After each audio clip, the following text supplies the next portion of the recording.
So let me get into some spheres. Okay. Okay. Everybody loves a good sphere story. Welcome to High Strangeness, where we ask questions and explore all that is strange and unexpected in our reality.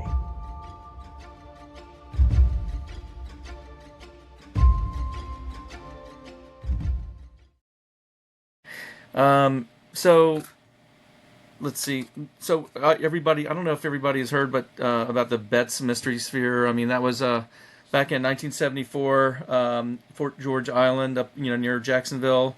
There was a couple, the Betzes. They found this 8-inch diameter, 22-pound kind of chrome sphere on the ground. They found it after a forest fire had gone through there.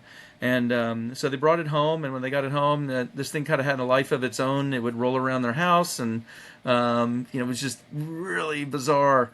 I think the U.S. Navy finally they called the Navy, so the Navy took it, did an investigation, and came back and just said, "Oh, well, this is just a standard stainless steel."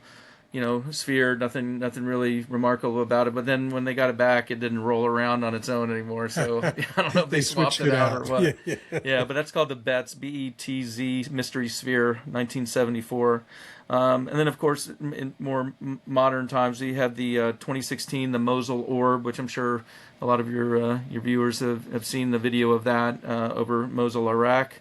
And then more recently, there's the Boogosphere from Colombia that's getting a lot of attention, and I I'm still on the fence with that. I mean, it's I know Jesse Michaels did took a look at it, and there's been some research that have been looking into it. So I think that would be awesome if that is real. That's a really cool because there's a Yeah. video associated with it, and then just today I was just going through Reddit, looking at UFO stuff like I normally do, and now there's a new one called the Dread Sphere, and it's a gentleman out in San Diego a couple of weeks ago that was live streaming on TikTok, and there was this orb that was hovering over his area, and he for about a half hour he was zapping this thing with a green laser, and it finally dropped to the ground, and he ran over and picked it up.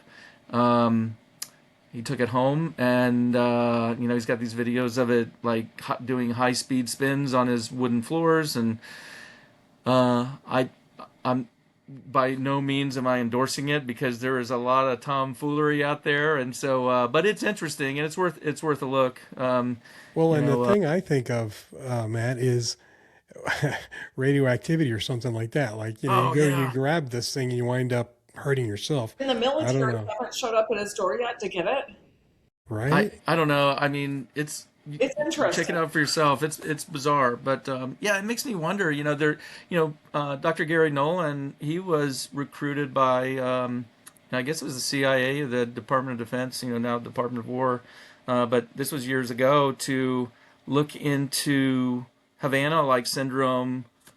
Well, he was looking into that whole thing, but then there was also a branch off of that for pilots and military personnel that had been gotten too close to UAP and then had the same Havana syndrome like symptoms.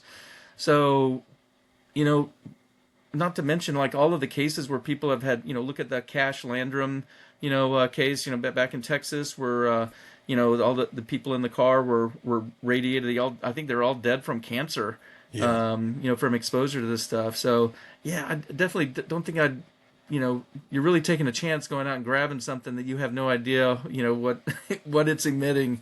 Maybe at least go get a Geiger counter and like Right? don't take any chances. But so anyway, yeah. So those are some of the spheres in the news, past and present. And so I'd just like to highlight a couple of Florida cases involving spheres. So the first one is this was MUFON case number 133458. It occurred on October 31st, 2023, and it involves this witness that he lives in Clearwater, Florida, just around St. Petersburg area, and he was up on his roof trimming trees. So I guess there was a tree close to his house where he could reach over it with a saw and cut limbs off of it. And so he was taking a break, and he was looking toward the north, and he noticed this sphere. It was he estimated it was about 20 feet in diameter. It was it was about 500 feet off the ground, going about 100 miles an hour, heading out to the west over the water. And then a few minutes after it passed, a U.S. Air Force A-10 Warthog followed in close pursuit. And that was really the gist of the story. But, it's interesting that, a lot of these cases involve, military jets flying after these things. So, Yeah. Really interesting. The next sphere case that we have, this was investigated by one of our field investigators. His name is Jay Desane. And this was probably one of the first cases he did. He really hit the jackpot. But this is case number 134831. It took place on October 23rd. And this was down at Sarasota Bradenton International Airport. And then the IATA code for that is KSRQ. So at 4 p.m., this witness, he was at the gate. I think it was gate B3, which there's a video associated with this, and you can see the gate number. But he's sitting there at the gate waiting for his plane, and he notices this big silver ball that's like cruising along right outside the window over the ramp, kind of parallel to the runway. So he gets his video camera and starts filming it, and so you'll see that here in a second. And we did the investigation on this. It's really incredible.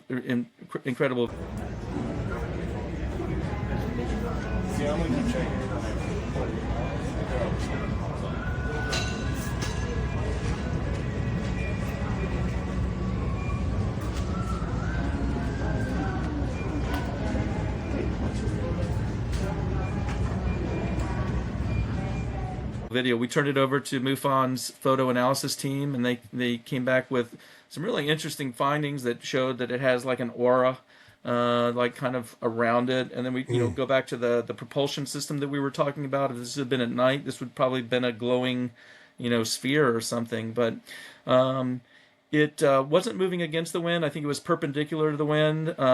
Jay, the investigator, he reached out to the FAA. The guy in the tower told him that they were instructed to any inquiries like that should be directed to Robert Bigelow with Bigelow Aerospace and Advanced Space Studies, or BASS. I'm sure he was the previous owner of Skinwalker Ranch and a few other places out there. And then he also contacted the Tampa FSDA, which is the Flight Safety district office for the FAA. They had no hazards reported or anything like that. And a big giant silver chrome sphere that's floating up the runway is a pretty big deal. I mean, for runway incursions and stuff like that, if there's a flock of birds on the runway, they'll make a plane go around and come back and attempt another landing, because obviously it's such a hazard. So anything like like a big sphere that's in the airspace is pretty serious. So It's interesting that nobody in the tower saw it. No other people reported it. However, this gentleman took a video of it, and it's clear as day. What this thing looks like. So that was my other sphere case. Hi, we need your help to get bigger and better. How? Just like, comment, and subscribe. It's free, and it just takes a few seconds. Thank you. Thank you for listening to High Strangeness. This was a glance at some of the strange that exists in our reality.